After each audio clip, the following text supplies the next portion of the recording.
Bonjour et bienvenue sur notre chaîne. Aujourd'hui, nous plongeons dans une facette souvent méconnue de la Seconde Guerre mondiale en France, le rôle des femmes sous le régime de Vichy.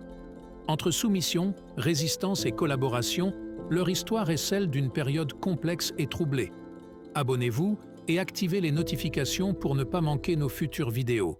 Pour bien comprendre le cadre de la vidéo, rappelons que le régime de Vichy, dirigé par le maréchal Pétain de 1940 à 1944, a pris le pouvoir en France, après la défaite rapide du pays face à l'Allemagne nazie.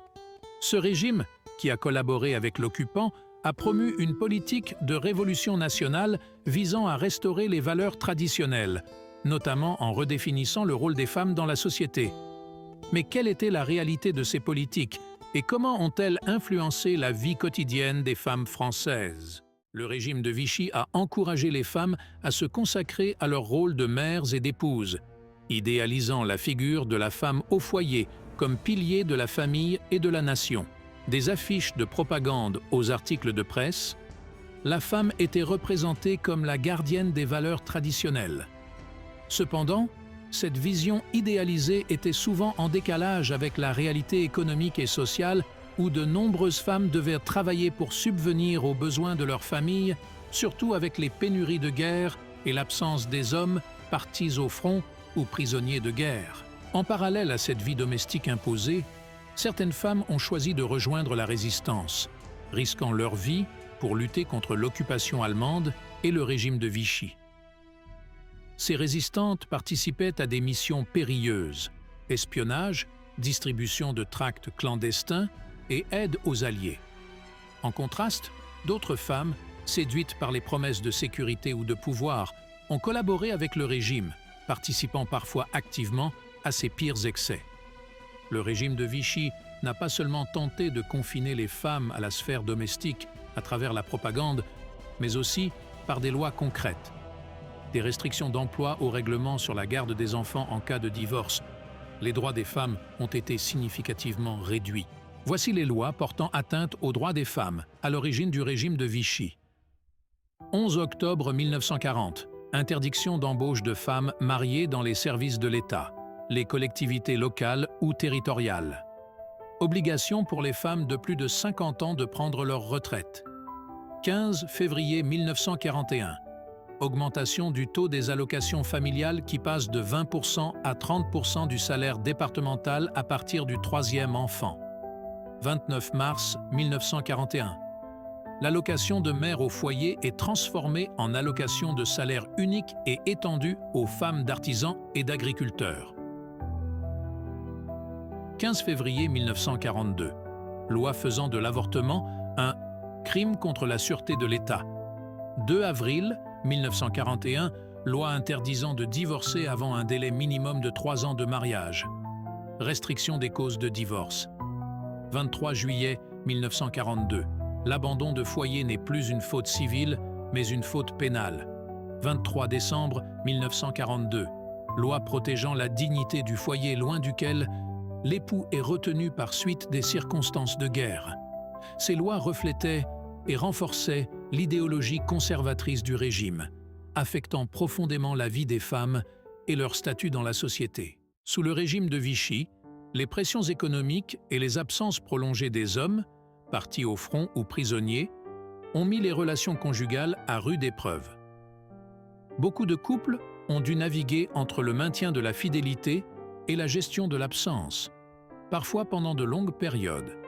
Une réalité sombre de l'occupation était la présence de femmes dites collaborateurs horizontales, qui ont eu des relations sexuelles avec des soldats allemands. Parfois motivées par la nécessité ou la coercition, d'autres fois par des affinités réelles ou des avantages matériels, ces relations étaient mal vues par la société française et ont conduit à des répréhensions sévères après la guerre. En même temps, certaines histoires d'amour authentiques ont vu le jour dans ce contexte difficile. Des femmes françaises et des soldats allemands ou des membres de la résistance ont formé des liens amoureux malgré les risques et les interdits. Ces relations, souvent tenues secrètes, pouvaient apporter un soutien émotionnel immense, mais aussi attirer des conséquences tragiques si elles étaient découvertes. À la fin de la Seconde Guerre mondiale, des millions de soldats et de civils européens ont été libérés des camps de prisonniers et des usines de travail forcés en Allemagne. Parmi eux, des centaines de milliers de Français qui ont retrouvé leur pays après des années d'absence, marquées par la faim, la peur et l'incertitude. Imaginez l'anticipation et l'anxiété de ces hommes et femmes en route vers leur maison. Après des années d'épreuves, le voyage de retour en France était empreint d'espoir, mais aussi de crainte de l'inconnu. Que restait-il de leur ancienne vie? Comment seraient-ils accueillis? Les scènes de retrouvailles étaient souvent émouvantes. Familles et amis se rassemblaient dans les gares, les larmes aux yeux, avec des fleurs et des banderoles de bienvenue. Cependant, la joie des retrouvailles pouvait aussi être teintée de gêne ou de malaise. Des années de séparation avaient parfois créé un fossé entre les époux, chacun ayant vécu des expériences qui les avaient transformés profondément. La réintégration dans la société n'était pas simple. Beaucoup de ces hommes trouvaient un foyer changé, où leurs épouses et enfants avaient dû apprendre à survivre sans eux. Les rôles traditionnels avaient souvent été bouleversés, avec des femmes ayant pris des responsabilités jusque-là réservées aux hommes. Pour certains couples, cela a renforcé leur union, mais pour d'autres, cela a marqué le début de tensions et de conflits. Nous avons des témoignages poignants de ces moments. Par exemple, un homme raconte comment il a retrouvé sa femme tenant leur enfant né pendant son absence, un enfant qu'il n'avait jamais vu. Une autre histoire raconte comment une femme a dû réapprendre à connaître son mari, ce héros de guerre, devenu un étranger dans son propre foyer. Les retrouvailles après la guerre étaient un mélange complexe de joie, de soulagement, de douleur et de redécouverte. Chaque famille a vécu ce moment à sa manière, mais toutes partageaient le désir commun de reconstruire et de retrouver une certaine normalité après les ravages de la guerre. Pour conclure, après la libération de la France en 1944, le traitement des femmes qui avaient collaboré avec les Allemands et le régime de Vichy était souvent brutal et punitif. Les femmes accusées de collaboration, en particulier celles ayant des relations avec des soldats allemands, ont subi des humiliations publiques et des violences. Parallèlement, la contribution des résistantes a été célébrée, mais parfois aussi minimisée.